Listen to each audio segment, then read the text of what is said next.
과거 이제 언어 모델이 데이터를 좀 빠르게 쌓아왔던 것처럼 이제 좀 그 초입 단계에 저희가 위치해 있지 않나. 올해는 이제 그런 기반들이 이제 조성이 되는 한 해가 좀 되고 있는 것 같다. 그 이후로 좀 퀀텀 점프하는 그림으로 가지 않겠는가. 행부 반갑습니다. 오늘은 양승용 연구원님 모셨습니다. 연구원님 반갑습니다. 안녕하십니까. 네, 저희 채널 처음이신데 간단한 자기소개 부탁드리겠습니다. 저는 지금 유진투자증권 리서치센터에서 기계 운송 그리고 로보틱스 섹터를 담당을 하고 있는 이제 애널리스트로서 근무를 하고 있고요. 이번에 이제 로봇 관련해서 여러 가지 좀 유의미한 정보들 좀 말씀을 드리고자 이렇게 나오게 되었습니다. 첫 번째로는 방금 말했던 것처럼 로봇주가 사실 2년 연속 굉장히 강했었잖아요. 근데 사실 3년 연속 강한 섹터 이런 건 좀 쉽게 찾아볼 수 없거든요. 네.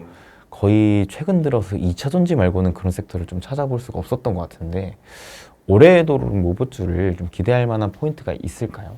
일단은 이제 말씀 주신 것처럼 22년부터 그 상승 흐름들이 이제 시작이 되면서 2023년에 거의 폭발적으로 좀 성장을 했다. 증가를 뭐 시가총액 기준으로 보면 거의 한 3배 가까이 좀 증가를 했다라고 저희는 파악을 하고 있는데 이제 그렇게 좀 강세를 보일 수 있었던 데에는 결국은 이제 그만한 기대할 거리들이 많았었다. 좀 좋은 모멘텀들이 많이 나오면서 이제 강세를 보였었고, 근데 반면 이제 올해는 전체적으로 이제 상승하는 종목들도 있기는 하지만 전체적인 그런 주가 측면에서 보면은 조금 이제 하락세를 보이고 있는 상황이라 작년 대비해서는 그래도 좀 그렇게 모멘텀적인 측면에서 봤을 때 아직 조금 이제 강한 것들이 나오지는 않았기 때문이다라고 저희는 생각을 하고 있습니다.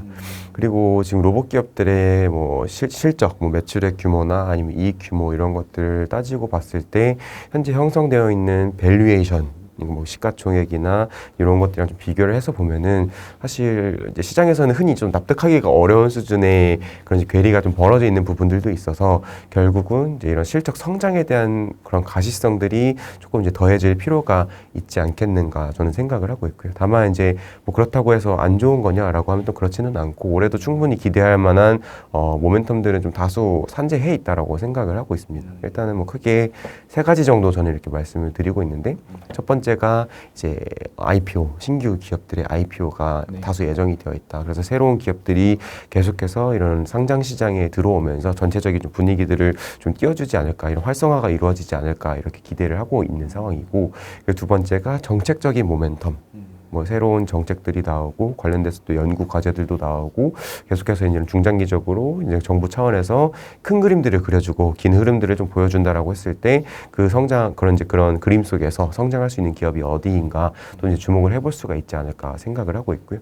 그리고 세 번째가 이제 제가 제일 주목하고 있는 부분들이기는 한데 이제 기술 기대감입니다. 뭐 최근 뭐 유튜브나 아니면 기사화로도 좀 많이 나오고 있기는 한데 뭐 로봇 AI라든지 아니면은 뭐 휴머노이드라든지 이런 이제 로봇 쪽에서 상당히 좀 고난이도 첨단 기술 쪽에 속하는 그런 기술 분야가 계속해서 개발이 되고 있고 또 상용화에 대한 시도들도 같이 이루어지고 있는 상황이어서 이제 이런 흐름에 대한 기대감들도 좀 같이 이제 기대를 해볼 수가 있지 않을까 생각을 해서 올해는 크게 이제 IPO, 정책 그리고 이런 기술 요 세 가지 좀 초점을 맞추어서 보실 수가 있지 않을까 생각은 하고 있습니다. 사실 로봇주가 22년도 때부터 굉장히 강한 상승 흐름을 보여줬던 이유를 저는 좀 기업들의 투자의 방향성이 좀 맞아 떨어졌다라고 생각을 하거든요. 대표적으로 삼성의 레인보우 로보틱스에 대한 투자가 나오면서 그때부터 삼성이 로봇을 하면서 막 좀 열기가 불어넣었었잖아요. 그러다가 작년에는 두산 로보틱스가 또 상장을 하면서 말씀하셨던 것처럼 주식시장에 다시 한번 또 활기를 불어넣으셨고, 근데 올해는 아직까지 뭐 특별한 IPO라든지 뭐 추가적인 기업의 투자 움직임이 딱 공공연하게 발표된 게 없다 보니까 사람들이 뭔가 좀 더 있을 것 같은데 없네 하면서 좀 식은 게 아닌가라는 생각도 했거든요. 네. 사실 어떻게 보면은 이제 최근 뭐 기사나 뉴스 플로우가 좀 이제 그런 부분들을 다루고 있지 않다 보니까 이게 뭐 기업들이 이제 또 로봇 시장에 관심이 식은 게 아니냐 이렇게 우려하실 수도 있기는 한데 그렇지는 않습니다. 지금 대기업들 지금 다 어느 빠짐없이 모든 기업들이 지금 로봇 사업을 고민을 하고 계신 상황이고 이제 저랑도 많은 부분들 좀 얘기를 하고 계신 상황이어서 뭐 이제 그런 것들이 이제 다른 뭐 지금 상장돼 있는 기업에 대한 뭐 투자로 이어질 수도 있고 아니면 자체적인 사업화로 이어질 수도 있고 아니면 스타트업 투자로도 이어질 수가 있고 지금 다양한 다방면으로 지금 이제 검토가 이루어지고 있는 상황이어서 여전히 뭐 기업들과 그리고 시장에서는 로봇에 대한 관심은 굉장히 좀 크게 느껴지고 있는 상황이라고 저는 생각을 하고 있습니다. 근데 아까 연구원님께서 올해 이제 또 다수의 IPO가 예정돼 있다고 네, 하셨는데 네. 혹시 뭐 대표적으로 어떤 IPO가 예정돼 있는지 좀 알 수 있을까요? 일단은 지금 3월 달에 2개의 종목이 새로 상장을 했고요. 첫 네. 번째가 이제 KNR 시스템이라고 하는 유압 로봇 또는 유압 로봇 부품을 하는 이제 기업이 3월 초 정도에 이제 상장을 했었었고, 그리고 또 이제 3월 달에 또 같이 상장을 했던 기업이 이제 큰 주목을 받았었지만은 이제 엔젤 로보틱스, 웨어러블 로봇을 하는 이제 회사가 이제 상장을 했었었고요. 그리고 지금 또 상장 예심 들어가 있는 기업이 제가 파악하기로는 3개 정도 있는 상황인데, 첫 번째가 이제 시스콘 이라고 하는 이제 물류 로봇을 하는 회사, 뭐 V1텍의 이제 그 검사 장비 하는 이제 회사의 자회사이기도 하고요. 시스콘이 하나가 있고, 그 두 번째가 클로봇이라고 하는 회사도 지금 상장 예심에 들어가 있는 상황이고요. 지금 클로봇은 이제 여러 가지 로봇 소프트웨어, 물류 로봇 관련된 소프트웨어를 하는 이제 기업이라고 봐주시면 되고, 그리고 또 하나가 이제 CMS라고 하는 회사가 있는데, CMS는 이제 비전 소프트웨어라고 해서 뭐 카메라나 이런 비전 센서들을 활용을 해서 거기에 AI 알고리즘 이런 AI들을 접목을 시켜가지고 사물 인지를 해서 이제 접목을 시킬 수 있는 이제 그런 소프트웨어를 이제 공개를 솔루션을 이제 만들어주는 회사여서 지금 이제 시스콘, 클로봇 그리고 CMS 요 3개 회사가 이제 상장 준비 중인 상황이다 이렇게 생각을 하고 있습니다. 그리고 올해 좀 기대할 만한 포인트를 크게 3가지 IPO, 그다음에 정책, 기술 이 3가지 측면을 좀 꼽아주셨는데 정책적으로 우리가 좀 특별히 기대할 만한 포인트가 있는 건가요? 일단은 여러 가지가 있기는 한데 가장 일단 2월 달에 첫 번째 정책이 공개가 됐습니다. 제4차 지능형 로봇 기본계획이라고 하는 이 로봇 산업의 그런 중장기적인 로드맵을 짜주는 그런 중장기적인 정책 방향성이 이제 공개가 되었고요. 이런 것들을 또 실행을 해야 되니까 로드맵을 공개했으면은 관련돼서 이제 세부적인 그런 실행 계획안들이 나와야 되니까 이제 그런 것들이 계속해서 이제 올해 연중으로 나올 거라고 보고 있고, 지금 이제 언론 보도에서 확인되는 것들은 이제 6월 달 정도의 기술 로드맵이 이제 공개될 예정에 있습니다. 뭐 부품 국산화라든지 아니면은 뭐 저희가 이제 강조를 드리고 있는 뭐 AI나 아니면 휴머노이드 이런 첨단 로봇 기술에 대한 이제 로드맵들을 같이 그려주면서 또 관련해서 여러 가지 뭐 실증 사업이나 아니면은 뭐 R&D 사업 이런 것들이 또 부가적으로 나올 걸로 전 기대를 하고 있어서 이제 그런 부분들을 좀 같이 고려를 해서 볼 수 있지 않을까 생각을 하고 있습니다. 이게 사실 우리가 로봇을 생각하면 가장 좀 끝판왕이랄까요? 최종 목적지라고 보고 있는 게 이 휴머노이드 로봇이지 않습니까? 네. 예전 막 터미네이터부터 해가지고 정말 이 사람처럼 사고하고 행동하는 이런 로봇을 우리가 휴머노이드 로봇이라 하는데, 요게 혹시 좀 언제쯤 상용화가 될까에 대한 부분도 좀 많은 분들이 관심을 가지고 있는 것 같거든요. 네. 일론 머스크는 이제 또 내년에 처음으로 좀 생산 판매를 하겠다라는 발표도 좀 한 것 같더라고요. 네. 그래서 점점 시장에서도 이 휴머노이드에 대한 기대감을 점차 좀 키워가고 있는 것 같은데, 연구님께서 보실 때 이 시장을 좀 어떻게 보시는지도 궁금하네요. 일단은 이제 굉장히 커질 시장이다라고 저는 생각을 하고 있고, 이미 뭐 올해 연초부터 해서 계속 뭐 빅테크나 아니면 글로벌 기업들의 휴머노이드 관련 이제 기업들에 대한 이제 투자들이 이어지고 있고, 뭐 단순히 뭐 투자만 나오는 게 아니라 그리고 이제 기술 개발만 이루어지는 게 아니라 실제 이제 상용화 흐름들도 같이 나오고 있는 상황입니다. 작년 같은 경우는 미국의 어질리티 로보틱스라고 하는 이제 휴머노이드를 하는 회사가 이제 아마존 물류 창고에서 이제 POC라고 하죠. 이제 실증 테스트를 지금 진행을 하고 있는 상황이고, 그 이후에 뭐 BMW, 뭐 벤츠 아니면 마그나 뭐 등등등 이제 다양한 이제 제조 기업들에서 뭐 한두 대씩 이제 도입을 해가지고 테스트를 하겠다 이제 이런 이슈들이 나오고 있습니다. 즉 기술 개발과 투자 그리고 상용화 요 3가지 흐름이 동시에 이제 나오고 있는 상황이어서 앞으로 조금 더 이제 퀀텀 점프할 수 있는 기대감들은 더욱더 커질 거라고 저는 생각은 하는데, 과연 그 본격적인 상용화 시점이 어느 정도가 될까라고 이제 여쭤보신다고 하면은 저희는 이제 좀 나누어서 봐야 된다고 생각을 하고 있고요.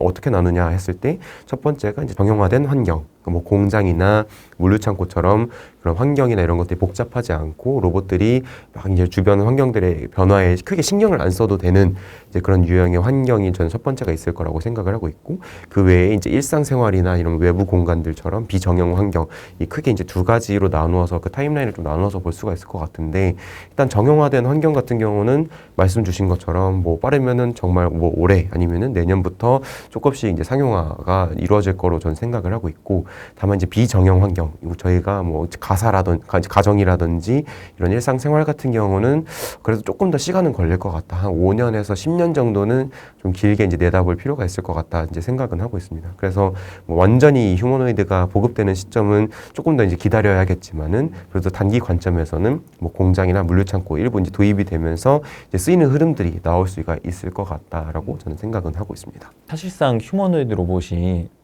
정말 로봇이 스스로 생각하고 판단해서 행동하는 그 로봇을 우리가 좀 말하는 거라고 봐도 되는 건가요? 네, 맞습니다. 그래서 이제 AI 기술이 같이 더해지고 있으니까 이제 그동안의 로봇들은 다 웬만하면 이제 수행 관점, 행동하는 관점에서만 좀 접근을 했다면, 이제는 주변 환경들을 뭐 센서나 이런 것들 통해서 인지를 하고, 그리고 이제 그것들을 바탕으로 해서 어떻게 해야 될지에 대한 뭐 행동 계획이나 이런 것들을 이제 생각을 이제 스스로 할 수 있는 AI 기술들이 좀 더해지면서 흔히 말하는 이제 범용 로봇이 이제 탄생할 수 있는 기반들이 좀 만들어지고 있다고 저는 판단을 하고 있습니다.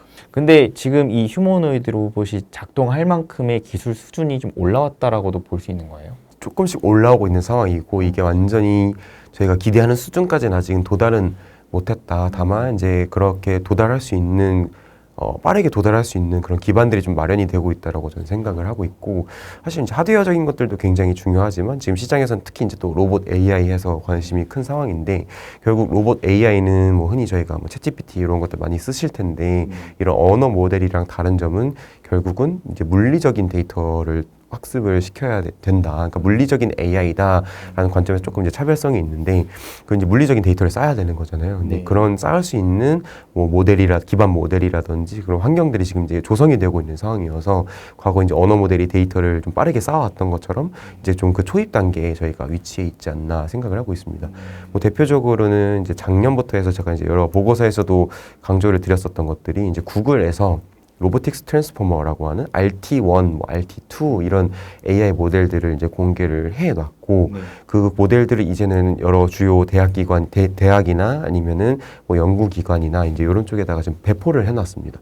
배포를 했다라는 거는 이제 그 뭐 이제 대학기관이나 이런 데서 그걸 가지고 뭐 연구를 할 수 있다라는 걸로도 볼 수가 있지만, 어쨌든 거기서 또 새로운 데이터가 쌓인다. 그러니까 어쨌든 여기저기 이제 뿌려놔서 데이터를 이제 모으겠다라고 저는 이제 이제 배포를 했던 배경을 좀 그렇게 해석을 하고 있는 상황이고, 그리고 또 이제 주목을 받았었던 거는 이제 스탠포드 대학교였던 것 같은데, 거기서 알로하라고 하는 로봇을 공개를 했었습니다. 알로하라고 해서 이제 저가형 로봇을 만들어가지고 이제 그걸 마찬가지로 로봇 행동 데이터 학습하는 데 이제 활용하는 이제 그런 것들을 공개를 했는데, 이제 하드웨어적인 측면에서도 좀 저렴하게 사가지고 와가지고 연구자분들이 이제 연구를 할 수 있는 이제 그런 것들이 더해지고 있고, 그리고 마지막으로는 지난 3월달 이제 GTC, 엔비디아가 이제 컨퍼런스에서 그루트라고 하는 이제 플랫폼을 공개를 했는데, 이게 또 이제 로봇의 AI를 학습시킬 수 있는 플랫폼이어서 이제 본인들이 뭐 이제 GPU나 이런 것들 바탕으로 해가지고 이제 그런 것들 학습을 할 수 있는 환경들을 만들어주겠다. 뭐 시뮬레이션도 할 수 있게 해주고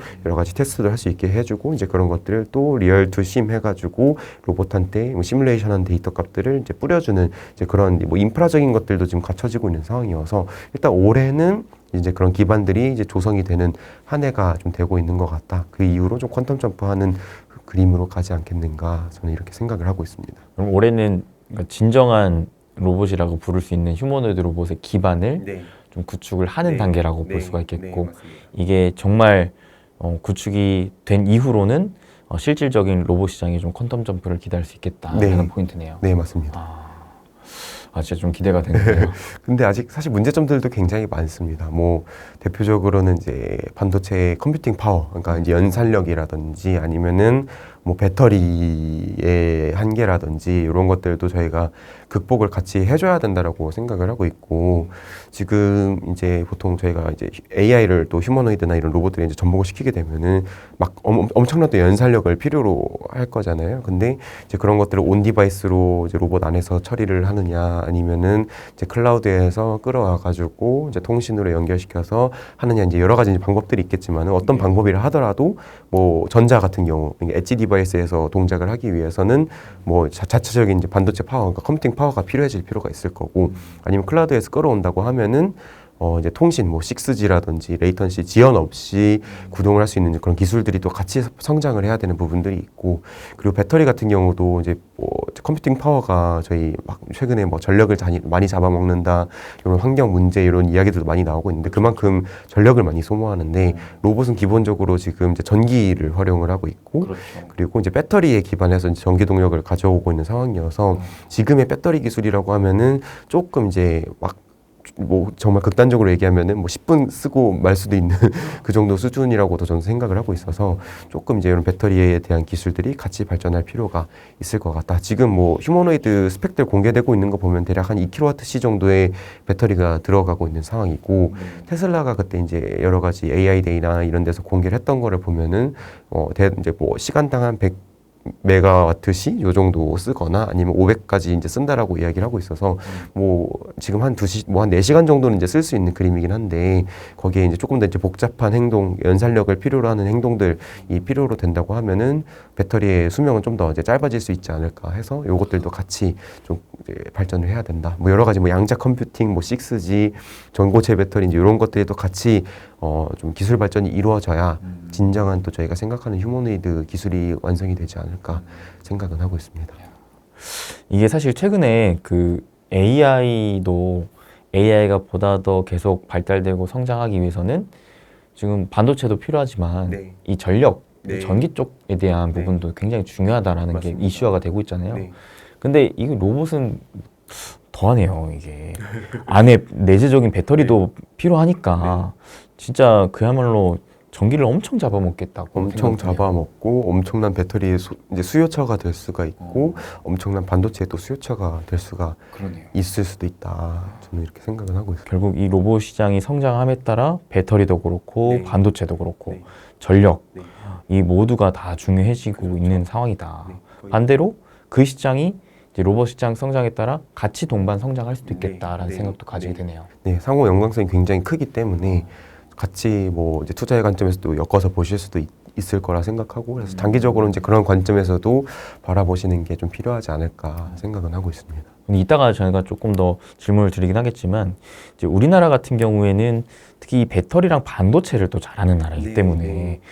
그러면은 이런 것들을 좀 힘입어 로봇 시장에서도 좀 힘을 낼 수 있겠다라는 기대도 좀 가지게 되는 것 같은데요. 맞습니다. 뭐 실제로 일부 뭐 테슬라의 배터리에 국내 어떤 회사가 납품하고 있다라든지 이런 이야기들도 이제 들려오고 있는 상황이고, 당연히 거기에 뭐 메모리 반도체나 이런 건 또 뭐 삼성이나 아니면은 뭐 하이닉스의 것들이 또 활용이 될 수 있는 부분들이 있어서, 당연히 이제 그런 관련 밸류체인에 또 속해 있는 기업들은 관심을 가지고 지켜는 보고 있습니다. 이거를 뭐 삼성 같은 경우는 이제 자체적으로 이제 삼성전자의 로봇들을 개발하는 관점에서도 지켜보시지만, 이제 거기에 들어가는 뭐 반도체나 아니면 삼성 다른 그룹사들 뭐 삼성전기나 이제 이런 쪽에서도 다 좀 기회는 노리고 있는 상황이라고 저는 생각을 하고 있고, 그래야만 한다 생각을 해서 이제 주목은 하고 있다.